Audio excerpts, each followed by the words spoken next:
मित्रांनो नमस्कार. आपल्या पितृपक्ष विशेषच्या भावयात्रा 15 दिवसांची या मालिकेत आज जाणून घेऊया तृतीया तिथी अर्थात तृतीया श्राद्धाबाबत. पितृपक्षाची तृतीया ही तिथी विशेषतः अर्पण केली जाते त्या तरुण पितरांच्या स्मरणासाठी ज्यांनी उमलत्या वयातच हे जोग हा संसार सोडला. तरुणाई म्हणजे स्वप्न, ध्येय, उमेद आणि नव्या क्षितिजांकडे झेपावण्याची ताकद. पण जेव्हा ही स्वप्न अपूर्ण राहतात तेव्हा त्या स्मृती मनाला खोलवर वेदना देतात.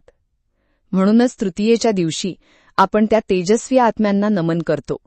हा धार्मिक विधी आहेच, पण समाज म्हणून आपल्या जबाबदारीची जाणीव करून देणारा संस्कार आहे, जो अधोरेखित करतो की त्यांच्या अपूर्ण कार्याचा वारसा आपण पुढे नेण्याची जबाबदारी आपली आहे.